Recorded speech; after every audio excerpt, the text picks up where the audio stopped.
you, everyone. Very grateful for your presence here. As Mano said, you could be doing anything with your Saturday evening, so you chose to be here. So it's an honor and privilege to share some wisdom that have been given to us by our teachers with all of you this evening. So, as he said, the topic is design your reality. So, let's explore. Before that, I would always like to ask a question when we begin. So, just imagine if you could wake up tomorrow in a reality of your own design. So, what would it be like? You can close your eyes, you can visualize, and if needed, you can pull out your phones and note it down.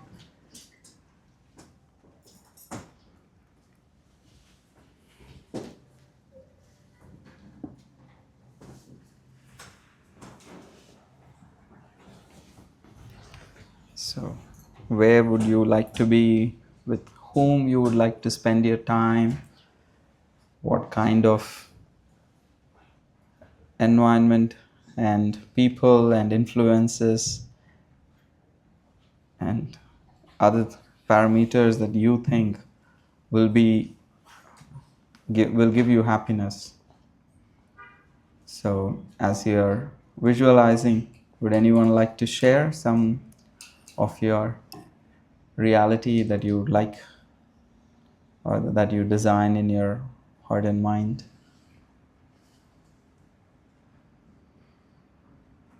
Yes? Greenery, laughter, love. Greenery, laughter, and love. Sounds good. Just movement. Mm-hmm. It's amazing. Anybody else?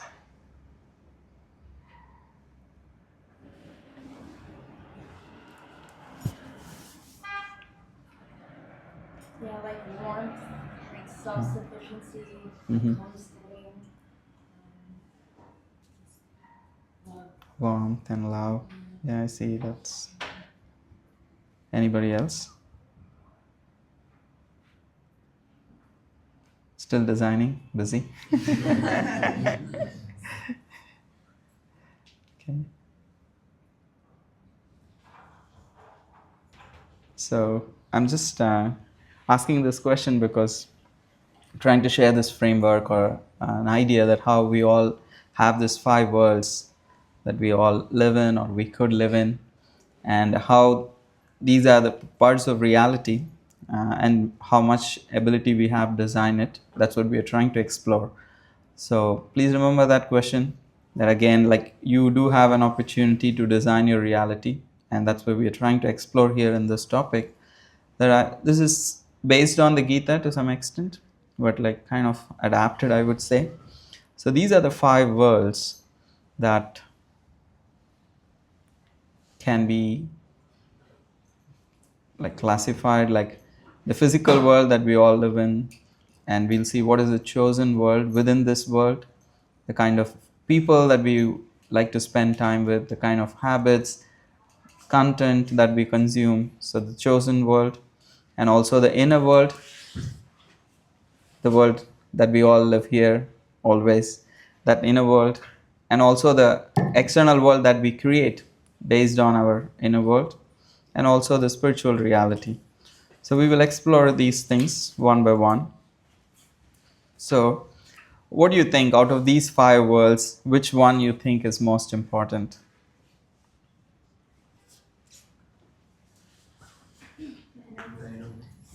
Yeah? The inner world. Anybody else?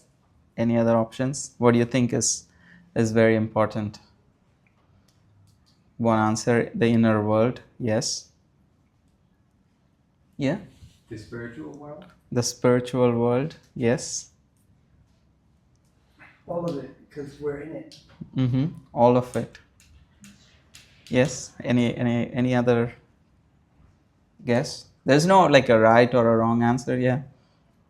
I was gonna say chosen world because we can maybe choose Mm-hmm. and that affects everything. Mhm. And since you highlighted and put in brown the inner world. Believe me, I consciously put there to mislead all of you. So it just also like was trying to create this point that when something gets like, you all see these days when they say okay and cancel in the buttons, these days they're like trying to disable the okay. It looks like a disabled button, though you have the option to okay. So it's like a mind game. So I was just thinking, okay, let me just put the inner world. So what according to you you think is the best, or where do you want to focus? On the inner world. On the inner world, yes. So thank you for sharing. So of course, as Akeshwa said, all of these worlds are important. There is no denying of it because we can't exist without any one of them. However, as Sahil, your name Sahil, yes, right. So like as Sahil said, that the chosen world does carry some importance because the chosen world decides our inner world, which is very very important to us. That's the reason that I have like kind of highlighted, because that crucial thing that actually literally is so important to us. Literally, we live in that world all the time, but it is heavily influenced by the chosen world. So that's one of the most important places we have control over. We all have a lot of concerns in the world. However, we have very little control. But the world that we have the most control is the world that we choose. So that is why it is an important world. If you ask like, why do you think the chosen world is the most important world? That is the most control you have over. So that is why it is very important. And the whole concept of designing our reality, or you designing your reality, is trying to focus on these three areas. Yes, of course, the physical world is there, and the physical world is being affected because of our inner reality and how we actually deal with it. So that is why when we try to choose right and create a better inner world, it's going to reflect on the external world. So the designing our reality is basically to focus on these three areas of the chosen world, the inner world, and the created world. And that's what we are going to explore. Any thoughts? Anything to share? Questions? Yes? When you have television, radio, all the different media telling you success is, Lamborghini car, a mansion, whatever, Gucci, Prada. How do you create your reality which goes against that reality? Because you would be considered a failure if you do not stick with the reality that is created by the media. Mm-hmm. Thank you. So how are we going to create that? That's pretty much we are going to explore, because as you rightly said, we are standing against billions of dollars of industries that are like pumping in literally billions of dollars, and we're trying to stand up against them and say, oh no, I don't accept your definition of success, your definition of reality. I do feel this is different. I would say literally every one of you in this room are already trying to explore and design your own reality. The very fact that you have taken your time out on a Saturday evening to come and explore a different thing that is not being advertised in all the billboards around, that's not like popping out in your Instagram or everywhere. So it's not that the soul talks is being, it would be best if we could actually reach out and do that level of like kind of what do you call, like advertisement. However, still you have chosen with the minimal media presence that we do have. You have like made it a point to be here. That means you have experienced something, and you are trying to stand up against millions and billions of dollars of industries around us. And so that's what we are going to explain, that how much power we have when we choose to do what we want to do. We do have the power to stand up against huge industries. So the world one that we wanted to discuss is the physical world, of course, is the environment and the circumstances that we are in terms of the people we live along with, the kind of house we have, or the kind of city we live in. So these are the things that constitutes our physical world. But why it is like, even though it is common to all of us, so what's the reason, though we have all inherited the same world, and to some extent, at least by the externals of it, even when given like people living in the same house, in the same college, in very much similar backgrounds, still experience the world very differently. And also this question, like, but does this world alone define your experience? And if it is so, then why do different people have different experience? So obviously this world alone does not define our experience, and that leads to this question, like how the kind of habits, association, and the kind of choices we make actually makes us experience a different physical world. Though we are all living in the same physical world. So that's again the reason that we said the chosen world is very important. So the habits and the content, they all can actually influence us a lot. So this question you can ask yourself, like, are we curating a world that actually uplifts or limits us? So it's for something for you to think about, that what kind of a world through my choices that I'm creating for my own self. Like how much, like a lot of people think the spiritual philosophy makes one feel like everything is destined and everything is already decided, predestined, like that. But we don't understand the amount of choice we have on a every moment basis to actually change our lives. It may not, some things may immediately change how we feel, and some things can lead to, in the long run, in the immediate future, a different quality of life by just making small choices. And something can be very instant, like, say, for example, if I slap someone in the subway, I'm going to experience, my reality is going to immediately change. So that it's, there's no doubt about it. And we do see it all the time. If you're taking a subway, if you're like moving around in the city, all the time, people's choices, simple things, it just changes the reality immediately. However, some choices may take time. Some of the habits that we have created may not like overnight go away, may not immediately give results. Like I can go to gym today and tomorrow nothing is going to show up in my body pretty much. It needs like a substantial amount of time that I make that right choice, I continue to do the right thing, then it will surely show up in terms of my health. So that is why it is very important to look into ourselves, because most of these things we are all like adults, we know, but we are just here reminding each other that the biggest strength we have is the choices that we can make, and are we using that weapon rightly? Are we especially using it in a way that can actually help us? So it is for us to think together and make changes in your own life accordingly. So it is for us to think that are we creating a world that uplifts or limits us? And what is one thing that you could actually, that you consume daily that affects your mood, good or bad? It affects the amount of time you have, the amount of things that you have to do. It affects how you feel. It affects your health. So what are the various things that we actually, various choices that we make that is actually seriously affecting us currently? So can we take note of them? Can we do something about them? So then what happens when we actually do that kind of inventory of our life? Then it becomes like very clear, oh, I can actually make so much difference.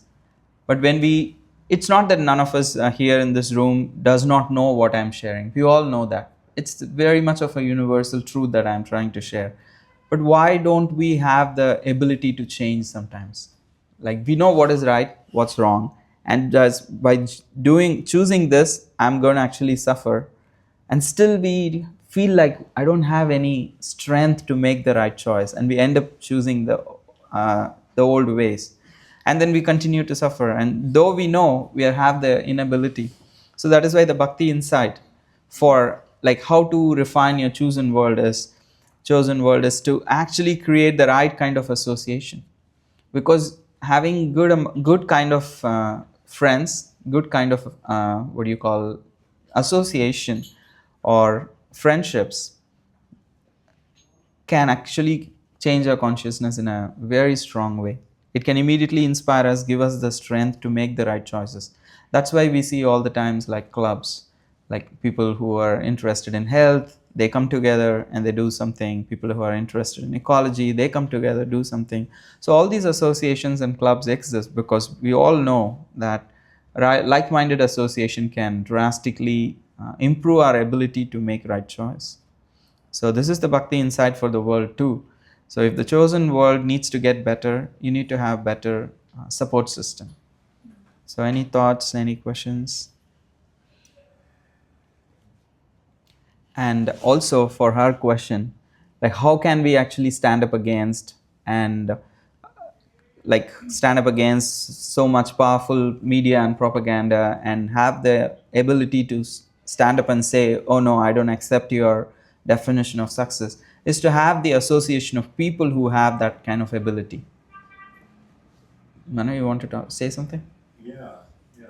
I'm wondering how to find these group of people. Like we've made a choice. How do we find them, and how do we appropriately withdraw from the association that might not be supportive? When we start filling ourselves with the positive things, naturally the law of displacement in physics is like it's very difficult for people to immediately change the circumstances, but if you keep adding the right thing, eventually a threshold will come, a breaking point will come, which naturally you will get the clarity and the strength to let go of what is not serving us. Most of the times we lack the ability to let go of things and people, circumstances that does not actually serve us. We just don't have that strength for some reason, because a determination is not easy to come by.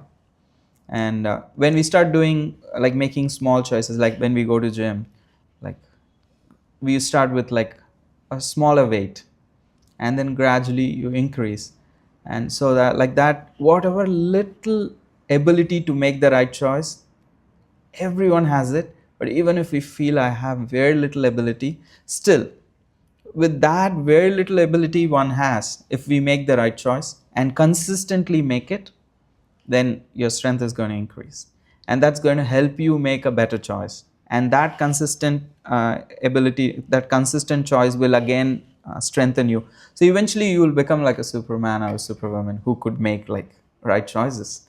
So you just grow in that ability to make right choices gradually. Yeah. So this is about the chosen world, and that of course leads us to the inner world. Based on the choices that we have made, we immediately experience the difference in the inner world. So your thoughts, beliefs, emotions create a personal reality.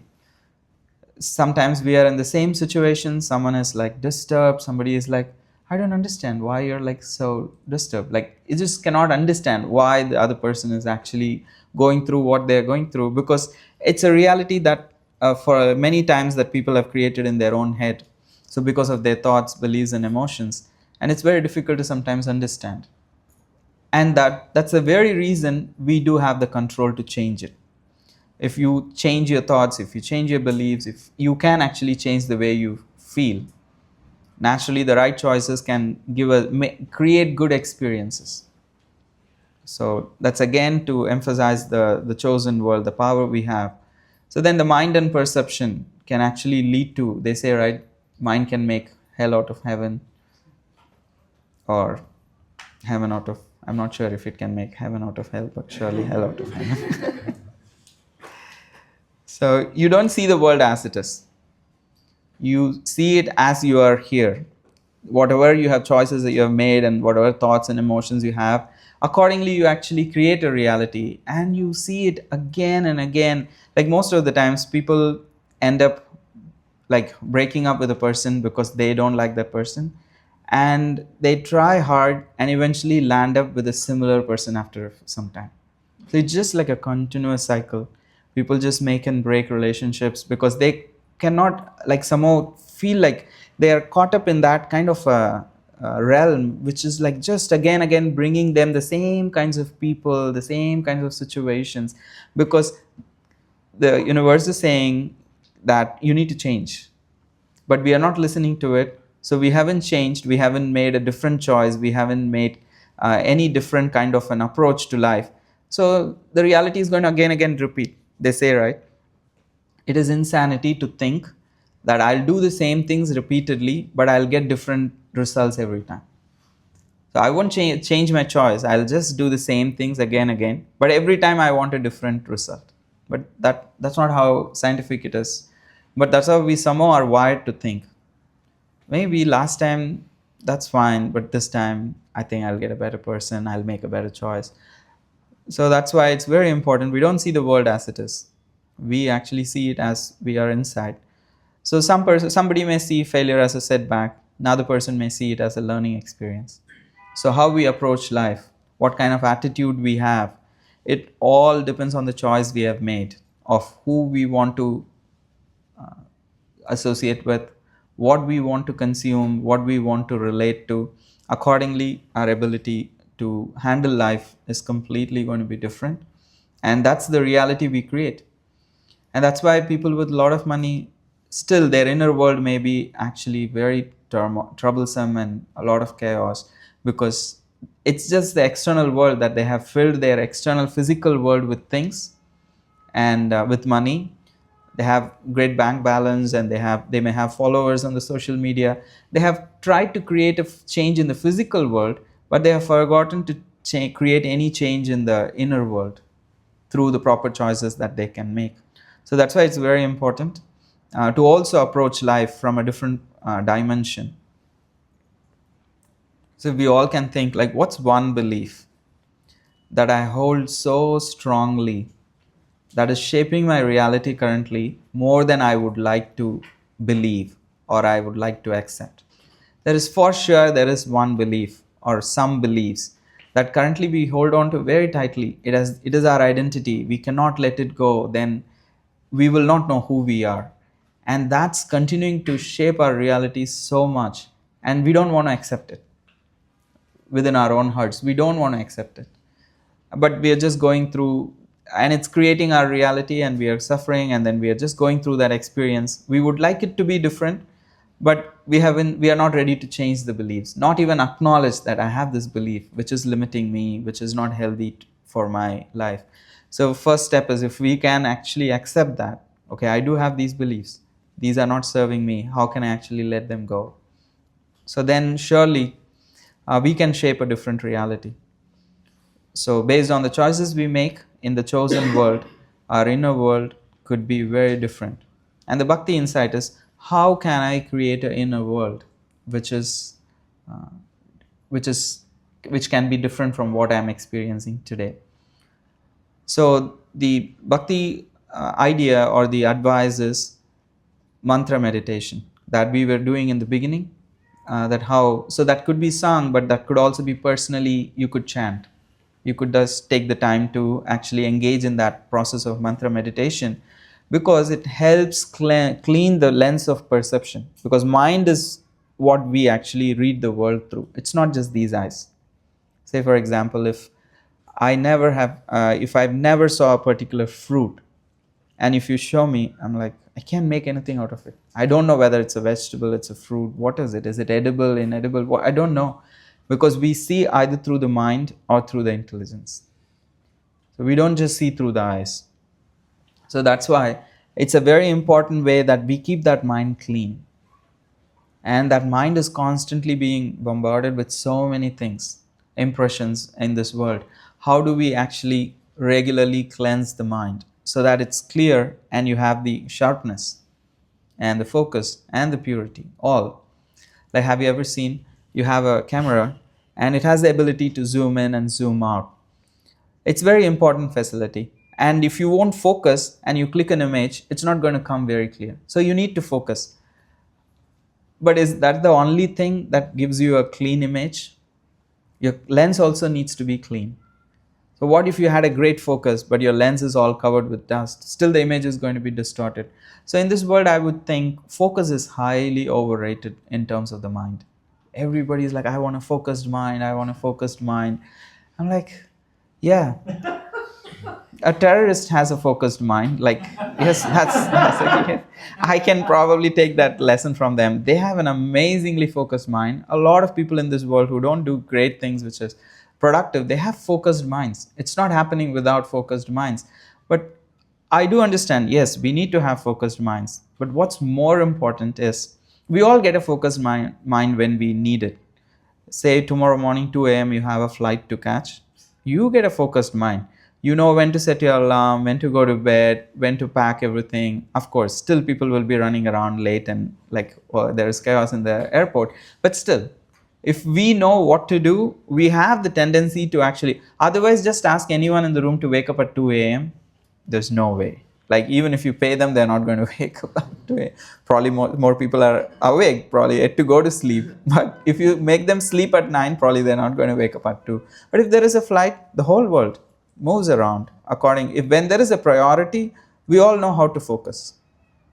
When there is an emergency, immediately we know how to focus our minds, and immediately we'll know, okay, this message is not necessary now, I'll look into it later. So we know we have the ability to focus, but what we don't have is the purity of the mind. So there is no point in just having a great zoom in zoom out lens and the knowledge to focus it on a particular thing, but also keep the lens clean. So that's why the mantra meditation is a lens that can actually clean your mind regularly on a daily basis. So even if you could give a few minutes, that ability to slow down and just be in the present, that's again is getting highly overrated. So just being present is okay. But say for example, I invite you, I just tell you, invite you for dinner and tell you, okay, be present. And then you say, okay, what about the dinner? Be present. But I want to nourish, like I want to eat also. Similarly, our mind it's not enough just to be present, but we want to actually experience happiness. So that's going to come by positive connection. So this mantra is not just like helping you to be present, but it's also giving you a positive connection, a spiritual connection. So with that, you're going to clean your lens, and that you have then a great camera with which you can take a selfie. So then you actually have a better self-worth actually. When you have a clean mind, when you make right choices, when you actually can relate with people properly and see reality for what it is, your own self-worth actually gets better. So we all would like to have some selfie. Like, okay, how am I looking? Where am I? What is my... We are all very obsessed about the physical world and the externals of it. But mantra meditation can help you have a better self-identity actually. That's much more worth than having just a selfie to post on Instagram.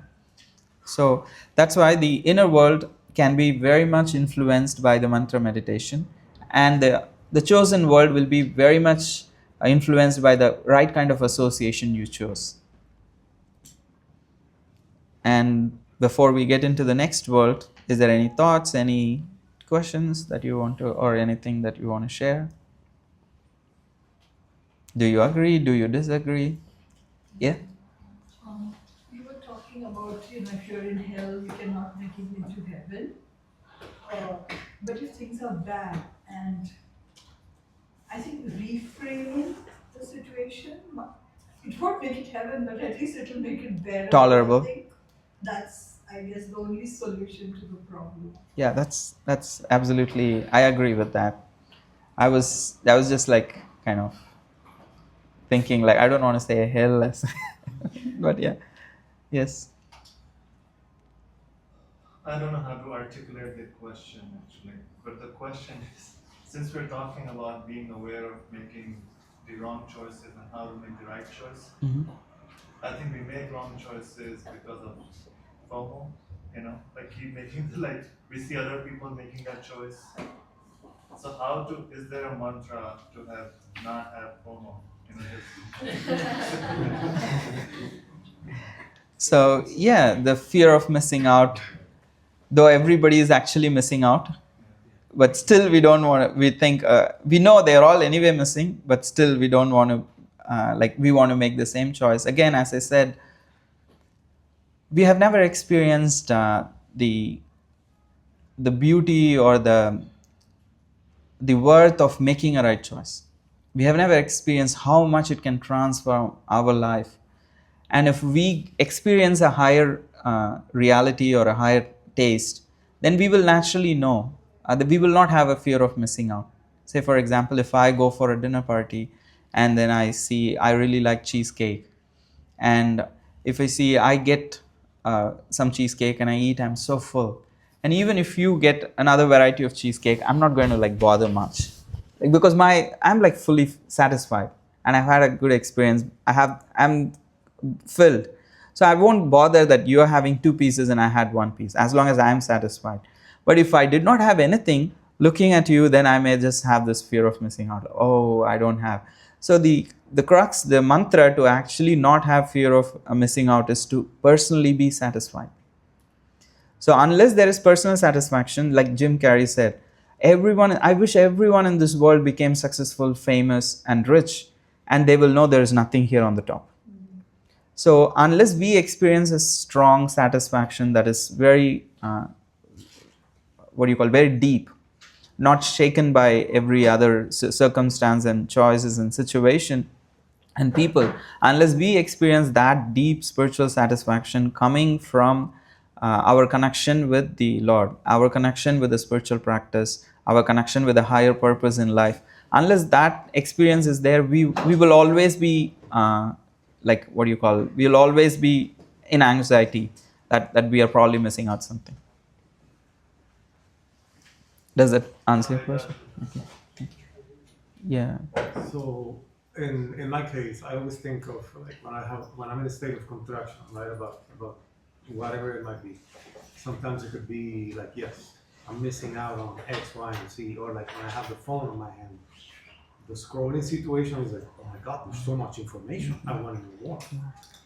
And I'm missing out on like a bunch of other really important things in my life while I'm actually wasting my time miserably looking at stuff that is mixed in between important information and nonsense. It's all like a mishmash of everything right there. That's what social media basically is to a great extent. But now as you're actually saying this, what comes to mind and heart is the mantra of like, there will always be enough in my life for me to live and experience. And I will add to that the word affirmation. And I use the word affirmation because while you were talking as well, you said something in regards to like, which word are we actually selecting? Mm-hmm. And for example, I don't know, maybe somewhere down the line in my long spiritual life before this body, I may have selected to come into my mother's womb. I don't have the personal recollection in this precise moment as I'm talking to you of that one instance. Mm-hmm. But fact is, I did come into this world through that beautiful channel that I call my mom, right? Mm-hmm. And they're fabulous people, the good people. I would never say anything wrong about them. But us humans, we all have a degree of messed upness here and there. Mm-hmm. And I could not control throughout the years of upbringing, being exposed to certain patterns and behaviors, which now as an adult, I'm like, oh my God, like really? And how do I deprogram myself from that? Select something of a higher taste and reprogram myself. And that's where I circle back to what you said about the mantra. Yeah. And not missing out. Like if I can have that, there will always be enough of a higher taste for me to live and experience in this life. I will be a little bit more at peace in my heart rather than like you said, there's nothing right over here. Right? There's no fulfillment, there's no satisfaction. Just sharing that because that's been on my mind for like the past few months. And I've been obsessing about this. And you're talking about this today, by the way. Yeah, thank you. Yeah, so the whole idea is like, how are we going to develop that satisfaction? So it's not going to come from without making the choices. What are the kind of choices? What is the kind of association? What is the kind of practice that I can actually take up so that I can personally experience satisfaction? So here we are like giving an alternative, saying, okay, Bhakti Yoga is a process which will give you connection, which will offer you that love that you're looking for, the satisfaction that you would like to have. With that, you will be able to stand up and say, this makes sense to me and I don't mind missing out those things because I have tried them and they have never offered me the result. So then that's the whole idea of the talk is like, okay, what is that alternative which can help us create that satisfaction? So here we are just speaking about Bhakti as that alternative, the mantra meditation as that helpful tool which can help us create that satisfaction, experience that. Okay. Here, thank you. Yeah, follow-up question to this discussion is when we make the right choice, we think it's the right choice. We also want quick results. Mm-hmm. And usually when you make the right choice, you don't get the quick results. And that's when then you again go back to slowly, like, oh, that's where I'm getting quick results. I'm just asking practical. Yeah. Like, Nothing worthy comes in life very easily. So if anybody is saying that, they're like trying to cheat. Nothing worthy comes in life very cheaply, quickly, just like that. No. You can learn piano in 3 days. Good luck. I'm like, okay. Like if they had some good idea, that's fine. But to actually promise something like that is lack of integrity for me. So nothing happens overnight. For example, like even the mantra meditation, the first day you will feel a difference, but you may not perfect it overnight. You may have some experience, but it will gradually get better. We need to invest more. So basically, depend on your investment, you actually reap interest. Of course, none of the banks in the US offer any interest. Yeah. Yes. But so it really interests me, like that fear of missing out. So I just have a little example. Yesterday, I went to a show. Mm-hmm. Later that I would usually be on a Friday evening, so I end up being in the big metro station in Wall Street. And there's so many people, so many young people. There's really a vibe, like a big energy that surprised me to have so many people at that time of the night. And that made me reflect, my gosh, there's a whole thing happening that I'm not usually part of. I'm not even part of it right now, right? But it's happening and it's dense. And there's this little moment when you may feel like, I should probably be out more often, like just to feel that energy. But then there's something that can happen alternatively, which is a form of contentment to know that it's happening even if you're not in it, Mm-hmm. That the world is kind of continuing that energy, especially as you're aging, you're not out as much, right? And to know that there was young people living that life, there was a contentment for me of thinking that I don't have to be in it, Yeah. That's another to me angle of how you deal with that fear of missing, that sometimes can we find contentment and pleasure and happiness in also knowing that things are happening without you, True. And also, as you rightly said, as we age and the world seems to be operating in a different way sometimes. So then we may have this experience, but how to feel that satisfaction is also all the time. If we are obsessed about being happy, that's a problem, because that's not how you feel satisfied either. So the world has been like again overrated. You have to be happy all the time and it has to look a certain way. So that is also a very kind of a misconception, I would say. And without having a higher purpose, no one can feel satisfied in the world. Say for example, I remember as a child, like I had these for simplicity's sake, let's call it sandwiches, because I come from a different part of the world. So if I say something, then you will not relate to. So I had these 2 sandwiches, and then I really wanted both of them, and that's why I got them. And I was like, wow, I finally have this. And I come out of the shop, and I see a small child, like a kind of a small old person who's like kind of like little, very tiny, because very emaciated, was sitting in the corner and like looking very desperate and looking at my food and looking at me and like having this kind of an expression. Wish I could have that kind of an expression. And they were just faintly asking like that. They couldn't even ask fully. They're just like kind of hinting. But as a child, I could remember, okay, like I really don't want to part from one sandwich, but I was feeling so guilty. Like I have 2 and this person does not have anything. I very like involuntarily I gave the other one, And this person's face completely lighted up. They literally sat back. They became like a different person, and then they ate. And I remember like clearly they were folding hands. So it made me like kind of wow, like this gave me a better satisfaction than I would have enjoyed both those sandwiches myself. So I think in this world, happiness cannot is a byproduct of service. So the nature, all of our original nature is we all will feel much more happy by serving each other than just always looking for enjoying things. So this attitude of service can actually bring about a satisfaction which cannot be measured uh, in the kind of happiness that we think assume as a happiness, like being part of a party or something like that. Those pleasures fade very much against deep satisfaction that can come from serving others and pleasing others and seeing others happy. Actually, nobody in the world is teaching, okay, if you want to be happy, make others happy. Nobody is giving that kind of a culture and emphasizing that. It's a globalized world with dog eats dog kind of a world, like where you have to go and get and grab your happiness, and nobody can be happy just by grabbing it. So it's by giving it to others you experience. So the satisfaction and the happiness that comes from spiritual knowledge and practice and living by a higher principle, that cannot be replicated without having those values. Just being selfish, being arrogant, being like kind of competitive, nobody can feel happy in this world.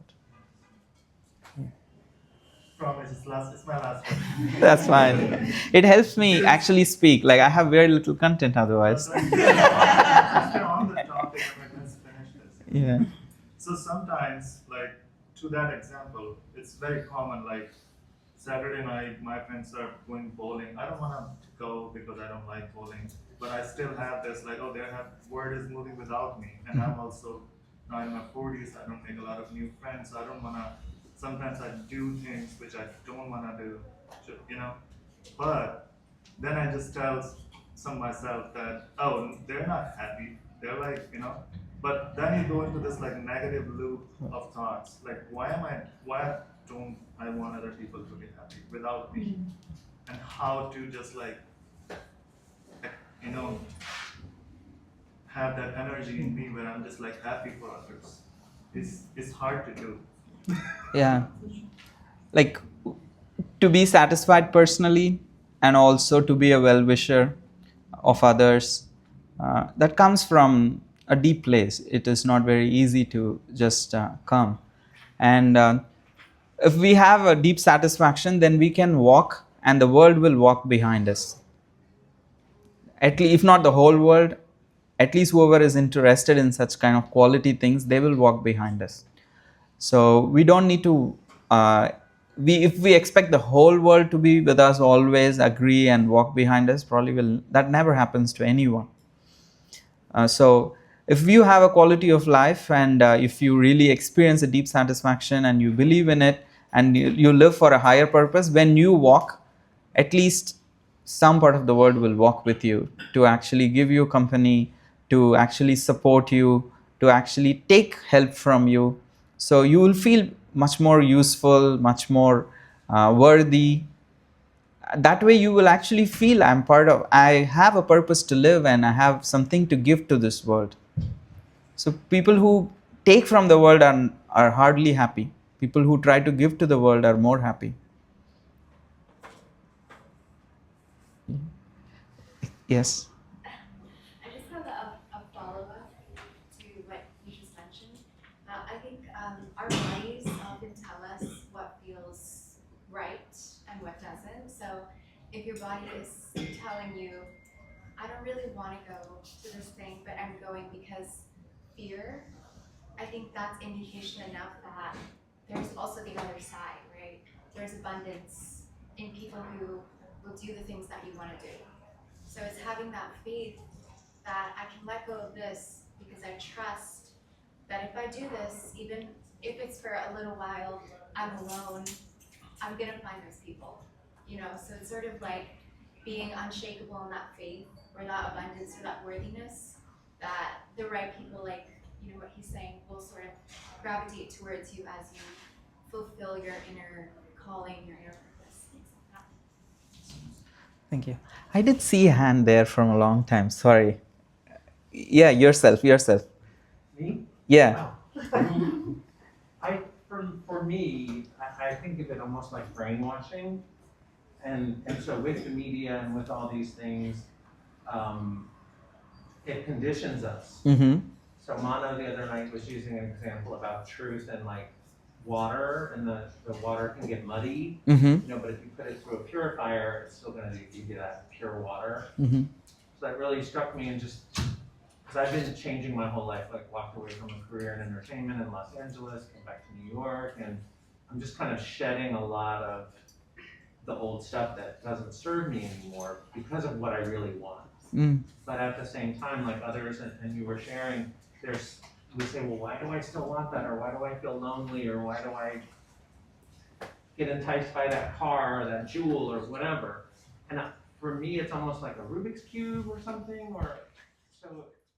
Many levels. Say, for example, if you're a parent, to do the duties as a parent is a higher purpose than what you like or not like. Sometimes we have to, for certain reasons, we might have to put ourselves behind and put someone else in the front, but not at the cost of complete self-abuse or anything like that. At the same time, spiritually, if you want to think, what is a higher purpose? Like wanting to serve others and wanting to serve God and having a better connection, a spiritual connection, and having a spiritual consciousness.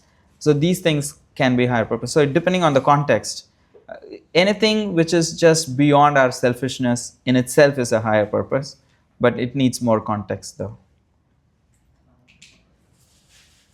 I wanted to write it down, but I'll watch. Okay. Okay. Even I don't know what I said. I'm sorry. So based on the choices that we made and the based of how we feel, we have created a world both internally and externally, and that is the world that we actually live in. And as Ash was saying, that how the choices that we made, maybe we don't remember those choices in this life or in the previous lives. There are some choices that we made that is actually manifesting the reality, some of the reality that we are currently in. So that's what we call as karma, the consequences of choices. So your current life is a reflection of your past choices, whether it's intentional or unintentional. However, immediately we may think, oh, karma, I have no control over it.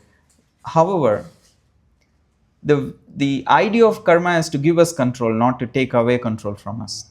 So if you want a different result, because you created the current reality, that means you can create your future reality. So if you want a different reality in the future, all you have to do is start designing a different world through conscious action. So that is the philosophy of karma. It's not taking away the control from you, rather completely offers you the control to create a different reality in the future. So we can always think, oh, okay, what was that one past decision that significantly shaped where we are today? And can I make another decision which could actually change that if we want it to be different?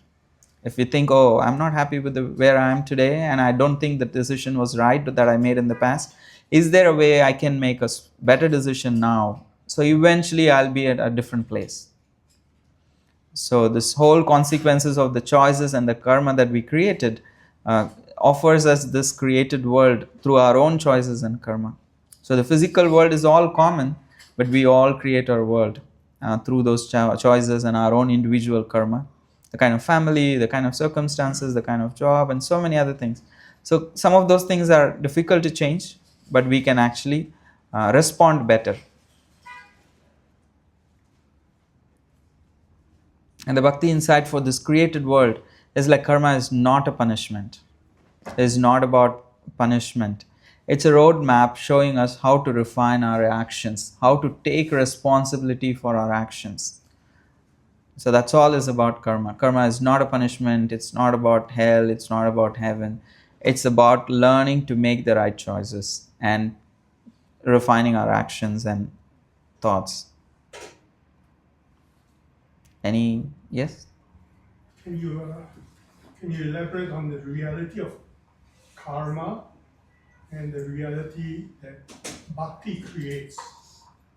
How that's connected to karma? Mm.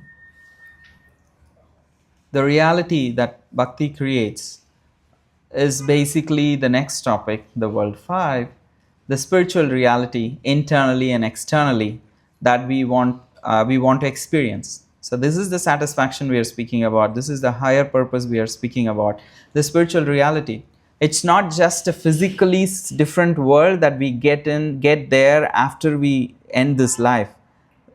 That is a understanding of spiritual world, but also here right now in this particular life, here and now, we can actually transform the reality we are living in and make it very spiritual. And that process is what we are speaking about, practicing bhakti yoga and transferring our redesigning our reality. You have the ability to make your reality into a highly spiritual reality through your attitude, through your choices that you make, and also the way you receive things and respond to things. And that is the higher consciousness that we are all trying to develop. And that is very much possible through the practices of bhakti yoga. It may sound very simple. What can chanting a mantra do? And that's what I thought. And look at me where I am today. No, I really did not really believe, oh, okay, chanting some mantra, what it can do. But I did see after a few months, it made me a different person. So to that extent, I really felt this is the kind of life I want to actually live and want to explore more. And I also want to share this with others because this really helped me. I feel surely this can help others. So the higher consciousness that can result from the practices of bhakti, simple practices like chanting Hare Krishna, participating in a kirtan, listening to wisdom and trying to apply it in our lives, and taking spiritual food, which was cooked with love and offered with devotion, and then connecting with a spiritual reality, connecting with God, connecting with divine. So through these practices, by knowing this, we can actually transcend the current reality that we have created. Maybe we have created a really messed up chosen world, really messed up inner world, a really messed up created world. But we can transcend all of these things and create a spiritual reality for ourselves. We have that strength, we have that choice, we have that ability. If we do it properly, endeavor, we can create a spiritual reality which is completely different from what we are currently. So that's what the empowerment that bhakti yoga offers us. So beyond all these shifting worlds, because your choices are, you're going to make constantly, you have to make choices. Your inner world is constantly shifting based on how others see and say and everything. And the created world, the physical world, everything is constantly shifting. So among these shifting worlds, if there is one place which is eternal and unchanging, that is that spiritual world. It's not just a physical reality we get to after this life, but here and now you can create a spiritual reality which is very which can be offering you shelter. That's when you see the world is enjoying in a certain way, then there is no fear of missing out because you are really living in a constantly nourishing spiritual reality. So that is why it is very important that we develop that spiritual reality. Otherwise, other worlds are constantly shifting. It's too tiring to keep up with those changing realities all the time. Eventually, we become even physically tired, mentally tired. We're just like, oh, I can't do this anymore. So people give up, but there is no need to worry. At all times, at any time, we all can actually begin to transfer our reality. So tapping into this reality brings clarity and fulfillment that we are all looking for. And that is not dependent on external conditions. So pretty much we are speaking about that when you speak about satisfaction. We are all looking for fulfillment that is not dependent on any external conditions. And that's possible by tapping into the spiritual reality. So for us to think, what would it mean to design a life aligned with my higher self? We all have a higher self. We know it would be much better if I acted this way. So what it would mean to design a life which is completely aligned with my higher self? And the last, probably the slide. So the bhakti practices like chanting, reading Bhagavad Gita, understanding the spiritual wisdom, offering service, being able to offer some service to others, help them connect with spiritual wisdom. And in that way, when we actually come out of that small shell that we have built for us, thinking within the shell, I'll become happy by grabbing things, by keeping it to myself, but just like exploitation or just by selfish enjoyment, I'll experience happiness. That is a shell which, unless you break out of that shell, you can never feel happiness. So happiness that we are speaking about, the spiritual happiness which is stable and which can offer that fulfillment beyond all external conditions, that does not come without breaking that shell of selfishness. So we need to have a higher purpose which is much bigger than us. So, and it's time that we learn to see the world in that perspective. Otherwise, the world is saying just be selfish, and you grab as much as possible and you'll be happy. So these bhakti practices can help us connect to that eternal reality, and that way we'll be able to create a spiritual reality in which we can be fully satisfied. And this could be a reflection, not just for the week, but in general, like what is a daily practice? If you have one, how you could refine it? Can you try bhakti yoga practices on a daily basis, which can help you come closer to the life that you truly want? So think about that. If you have more questions, help, Mano is always here. You could always connect, and he'll be of great help. You're talking of the shell that we have created for ourselves. Yeah. You talk about breaking the shell. Mm-hmm. So is that something that we have to do by ourselves, or is there some external agent that can come along and smash it for us? Why give the control of our lives to someone else? But on the spiritual part, isn't it always necessary to have a guide? Otherwise, That's why are you sitting fine. there? That is part of it. That is part of it. So you have broken your shell to come here. Like I have not, all the times I have not come to your places currently. You have all kind of little bit broken your shell and thinking, oh, it looks weird to go to a center to listen to a spiritual talk. Someone who's bald sitting and speaking something there. Like it sounds weird. It's not the most coolest thing you can do in New York City. There are much more coolest things to do. But you have like broken that shell and trying to take that one step forward. So then things become accessible to you. So if you are within that, then things cannot, you won't be able to access, or other things cannot access you even if they want. Make sense? Okay, thank you. So thank you all. I don't want to come in between you and your dinner. So thank you very much. Thank you for coming to the Soul Talks, and see you all.